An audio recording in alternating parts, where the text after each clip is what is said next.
हिंदी का चौथा जो कविता है आत्मकथ्य, यानी कि इसका तात्पर्य होता है आत्मकथा। इसका आज हम लोग हिंदी समरी देखेंगे। दोस्तों, इस कविता की रचना श्री जयशंकर प्रसाद जी के द्वारा की गई है। ये खूबसूरत कविता है जिनमें उन्होंने अपने आत्मकथा के बारे में कुछ बताया है। एक्चुअल में ये हुआ कि जयशंकर प्रसाद जी के कुछ मित्रों ने उनसे आत्मकथा लिखने का निवेदन किया, जबकि जयशंकर जी अपनी आत्मकथा नहीं लिखना चाहते थे। इसलिए उनके मित्रों के निवेदन का मान रखते हुए प्रसाद जी ने इस काव्य यानी कि इस कविता की रचना की। इस कविता में उन्होंने जीवन के प्रति अपने अनुभव का वर्णन किया है। तो चलिए अब इस कविता की ओर और इसके सभी पंक्ति का जो सारांश है उसको देखते हैं। शुरुआती जो 2 पंक्ति हैं उसको देखते हैं और उसका सारांश देखते हैं। मधुप गुनगुनाकर कह जाता कौन कहानी यह अपनी, मुरझाकर गिर रही पत्तियां देखो कितनी आज घनी। यहाँ कवि ने अपने मन को भौरे की संज्ञा दी है, जो गुनगुनाकर पता नहीं क्या कहानी कह रहा है। वह यह नहीं समझ पा रहा है कि वह अपनी जीवन गाथा की कौन कहानी कहे, क्योंकि उनके नज़दीक मुरझाकर गिरते हुए पत्ते जीवन की नश्वरता का प्रतीक है। ठीक इसी तरह मनुष्य का जीवन भी एक न एक दिन समाप्त हो जाना है। अब इसके आगे अगली जो 2 पंक्ति है इसको देखते हैं। इस गंभीर अनंत नीलिमा में असंख्य जीवन इतिहास यह लोग करते ही रहते हैं अपना व्यंग मलिन उपहास।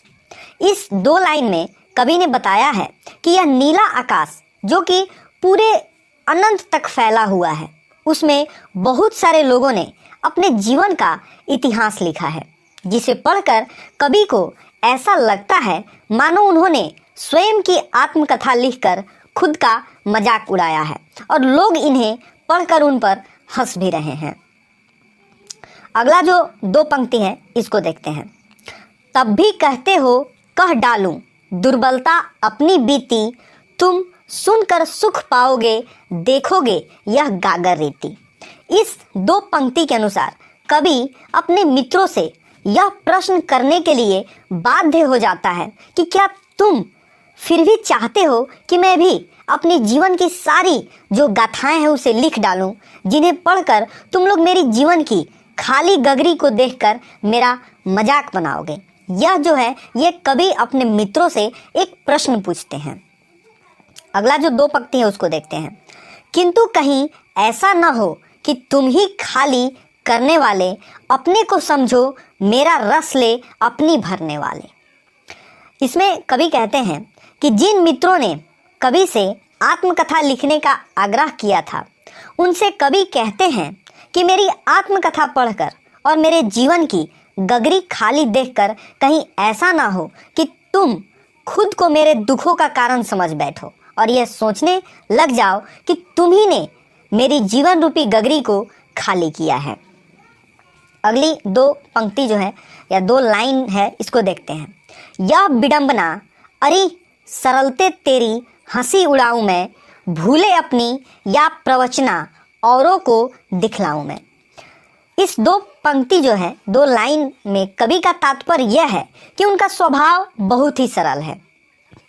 इसी स्वभाव के कारण उन्हें कई लोगों ने धोखा दिया, जिनसे उन्हें कष्ट सहना पड़ा, परंतु इसके बावजूद भी कवि को अपने स्वभाव पे कोई मलाल नहीं है और वो अपनी आत्मकथा में इसका मजाक नहीं उड़ाना चाहते।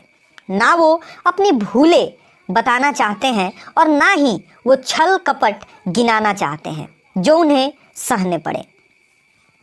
अगला है, उज्जवल गाथा कैसे गाऊं मधुर चांदनी रातों की, अरे खिल खिलाकर हंसते होने वाली उन बातों की।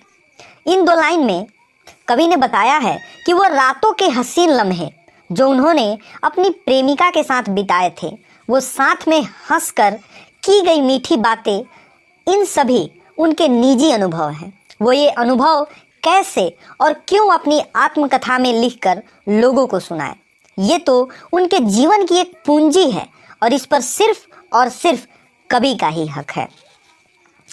अगला 2 लाइन देखते हैं।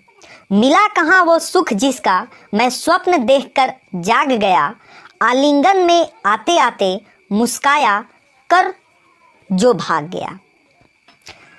इसमें कवि कहते हैं कि जीवन भर जो कवि ने जिन सुखों की कल्पना की और जिनके सपने देखकर कभी कभी जाग जाता था, उनमें से कोई भी सुख उन्हें नहीं मिला। कवि ने जब भी अपने हाथों को फैलाकर अपनी प्रेमिका को अर्थात उन सुखों को गले लगाना चाहा, तब उनकी प्रेमिका मुस्कुराकर भाग गई। अगला है, जिसके अरुण कपोलों की मतवाली सुंदर छाया में अनुरागिनी उषा लेती थी निज सुहाग मधुमाया में।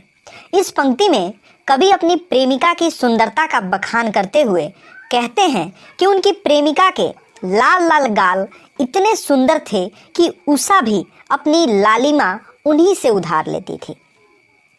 आगे देखते हैं, उसकी स्मृति पाथ्य बनी है थके पथिक की पंथा की, सीवन को उधेड़ कर देखोगे क्यों मेरी कंथा की।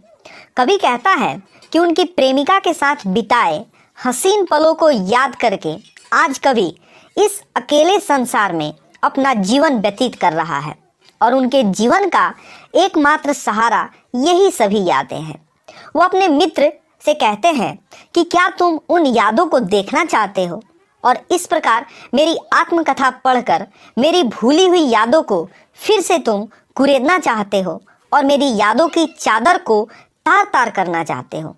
ये प्रश्न कवि अपने मित्रों से पूछ रहे हैं। अगला जो 2 लाइन है उसको हम लोग पढ़ते हैं। छोटे से जीवन की कैसी बड़ी कथाएं आज कहूँ, क्या यह अच्छा नहीं कि औरों की सुनता और मैं मौन रहूं। इस पंक्ति में जयशंकर प्रसाद जी की महानता का पता चलता है। उनके अनुसार उनका जीवन बहुत ही सरल और सादगी भरा हुआ है। वे स्वयं को एक तुच्छ मनुष्य मानते हैं और उनके अनुसार उन्होंने जीवन में ऐसा कोई कार्य नहीं किया जिससे वे खुद के बारे में बड़ी बड़ी गाथाएं लिख सके, इसलिए वो चुप रहना ही उचित समझते हैं और दूसरों की जो गाथाएं हैं या दूसरों की जो आत्मकथाएं हैं उन्हें वो सुनना पसंद करते हैं। अंतिम जो 2 लाइन है इसको भी हम लोग देख लेते हैं। सुनकर क्या तुम भला करोगे मेरी भोली आत्मकथा, अभी समय भी नहीं थकी सोई है मेरी मौन व्यथा। इस पंक्ति में कवि अपने मित्रों से कहते हैं कि तुम मेरी भोली भाली सीधी साधी आत्मकथा सुनकर भला क्या करोगे, उसमें तुम्हारे काम लायक कुछ भी नहीं मिलेगा। मैंने ऐसा कोई महानता का कार्य भी नहीं किया जिसका वर्णन मैं कर सकूं। अब मेरे जीवन के सारे दुख शांत हो गए हैं और मुझ में अब उन्हें लिखने की इच्छा और जो शक्ति है अब यह नहीं रह गई है।